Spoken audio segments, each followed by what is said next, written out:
Assalamualaikum warahmatullahi wabarakatuh. Nama saya Tawang Dewa Alam dari representatif Universitas Jenderal Sudirman dan dalam kesempatan kali ini saya akan mempresentasikan esai yang saya sudah buat berjudul Reformasi Redistribusi Tanah Mengatasi Masalah Meningkatnya Konversi Lahan dan Kesejahteraan Petani. Indonesia sebagai negara yang lahir dari penjajahan Belanda mewarisi banyak hal dari masa penjajahan tersebut. Warisan-warisan ini masih terlihat diterapkan hingga saat ini. Kebijakan kolonial terhadap agraria yang diterapkan di wilayah jajahannya oleh para penjajah memiliki peran yang sangat besar dalam membentuk ketidaksejahteraan masyarakat di seluruh dunia, nggak hanya di Indonesia. Sebagai konsekuensi, Indonesia juga ikut mewarisi budaya sistemik ketidaksejahteraan dari kebijakan pemerintah Hindia Belanda. Salah satu contohnya, pada tahun 1870, pemerintah Hindia Belanda mengumumkan kebijakan ekonomi liberal yang memberikan hak eksklusif kepada Belanda atas tanah dan memaksakan petani pribumi menanam tanaman komoditas seperti kopi dan teh yang dimiliki mereka sebelumnya. Alhasil, kebijakan ini mempunyai akibat besar kepada kepemilikan tanah oleh petani. Banyak petani yang kehilangan tanah mereka dan hak atas tanah mereka itu dibatasi. Setelah kemerdekaan, ini menandakan adanya sebuah perubahan mendasar pada sistem tanah yang diterapkan oleh pemerintah Hindia Belanda sebelumnya. Pemerintah Indonesia menasionalisasi semua perkebunan milik non-pribumi dan menggantikan hukum agraria Belanda dengan UU PA tahun 1960. Redistribusi tanah sebenarnya sudah dilakukan sejak tahun 1959 dengan tanah-tanah yang diambil alih pemerintah dibagikan kepada desa-desa yang ada di Indonesia. Walaupun sudah ada upaya besar untuk mengubah sumber ekonomi Indonesia yaitu tanah ke arah yang lebih baik, kebijakan agraria Indonesia saat ini dapat dikatakan belum optimal. Kita bisa melihat dari data-data yang dihitung oleh FAO, Food and Agriculture Indonesia Organization, mayoritas penduduk petani di Indonesia yang memiliki hak atas tanah atau hak yang aman atas tanah masihlah sangat sedikit. Bahkan menurut kepemilikan atas tanah di Indonesia menurun sejak tahun 1960 yang bisa mengakibatkan penurunan produktivitas para petani dan dalam hasil mengakibatkan kepada uh, di mana hak kepemilikan tanah ada 30% petani yang tidak memiliki lahan tanah yang mereka garapi sendiri.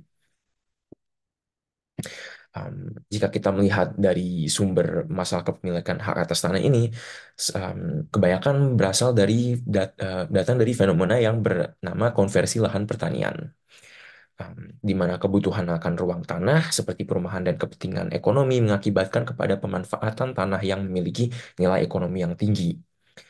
Ditambahkan juga bahwa Indonesia sudah memiliki masalah kepemilikan tanah, konversi lahan pertanian dapat berdampak buruk kepada penghasilan produk pertanian, pendapatan, lapangan kerja, dan bisnis yang berkaitan.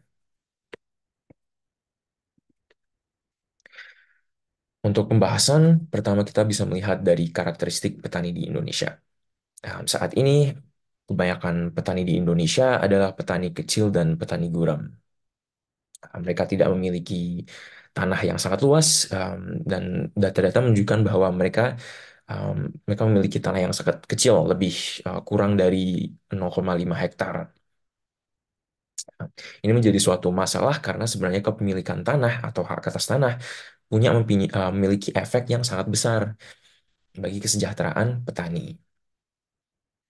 Dari penelitian-penelitian Rondi dan Adi, pola kepemilikan lahan berpengaruh signifikan pada produksi usaha tani padi, di mana lahan yang dimiliki sendiri memiliki efisiensi biaya tertinggi dan juga produksi paling banyak dibandingkan lahan sewa atau lahan berbagi. Kita juga bisa melihat kebijakan khusus yang memperluas akses kepada tanah melalui redistribusi tanah bagi petani yang tidak memiliki tanah juga penting dalam konteks reformasi agraria. Saat ini implementasi reformasi agraria harus mengutamakan kepada petani yang tidak memiliki tanah, diikuti dengan petani yang memiliki luas tanah yang kecil.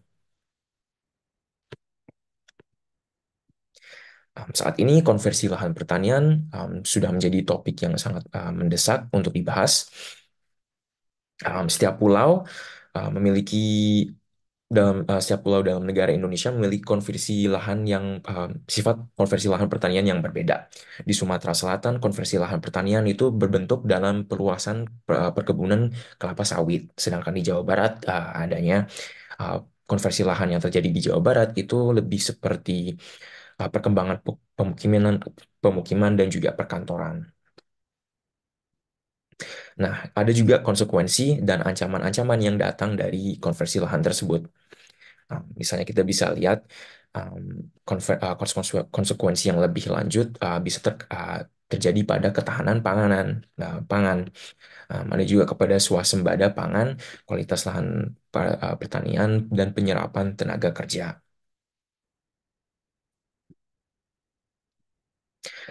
Jika kita mencari sumber dan bagaimana kunci utama terjadinya konversi lahan pertanian itu karena para petani memiliki tekanan-tekanan.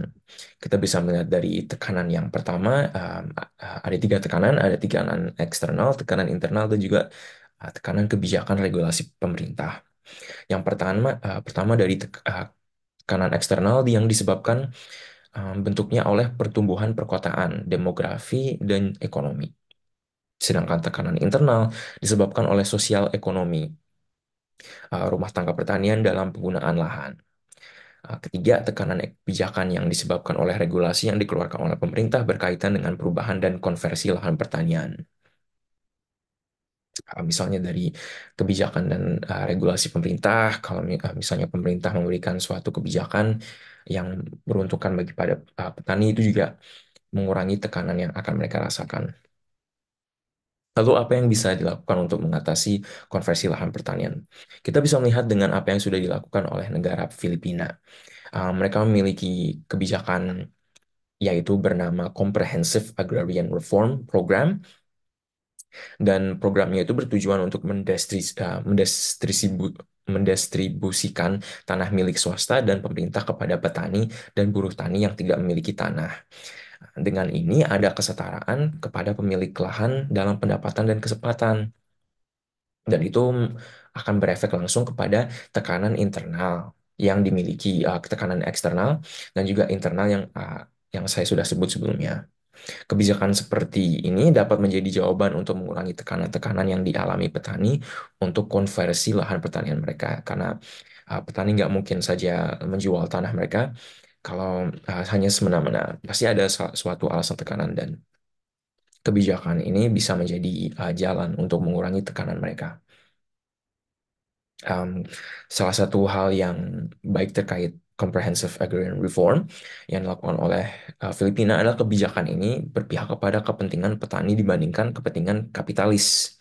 Bahkan kebijakan seperti itu jarang sekali ditemukan di banyak-banyak negara, hanya hanya sedikit. Dengan ini pun Comprehensive Agrarian Reform merupakan program yang sangat strategis untuk mengatasi tekanan yang dialami petani di Indonesia dengan menyediakan lahan dari tanah swasta untuk digarap, mengurangi tekanan eksternal yang memerlukan petani untuk mengkonversi tanahnya ke tanah non-agrikultur. Karena Comprehensive Agrarian Reform mengubah penyewa, buruh tani, dan penggarap menjadi pemilik atas tanah, pengelolaan atas tanah dan pendapatan para petani akan lebih terjamin dan mengurangi tekanan internal. Comprehensive Agrarian Reform merupakan hasil dari upaya panjang reformasi redistribusi tanah di negara Filipina sejak digariskan pada tahun 1987. Evaluasi dan pengembangan sering dilakukan oleh pemerintah Filipina. Jika Indonesia memiliki kebijakan seperti CARP, pemerintah dapat mendasari kebijakan agraria ke depannya pada evaluasi CARP dan mengatasi tekanan kebijakan bagi petani. Dan di bagian akhir, kebijakan agraria kolonial Belanda meninggalkan warisan ketidaksejahteraan bagi petani Indonesia. Meskipun upaya signifikan telah dilakukan sejak kemerdekaan, masalah konversi lahan pertanian dan kesejahteraan petani masih menjadi tantangan utama. Untuk mengatasi tekanan eksternal, internal, dan kebijakan yang mendorong konversi lahan, redistribusi tanah yang efektif sangat diperlukan. Pembelajaran dari program agraria di Filipina menunjukkan bahwa pemberdayaan petani kecil melalui redistribusi tanah dapat menjadi solusi efektif untuk meningkatkan kesejahteraan petani dan ketahanan pangan. Sekian dari saya. Assalamualaikum warahmatullahi wabarakatuh. Terima kasih.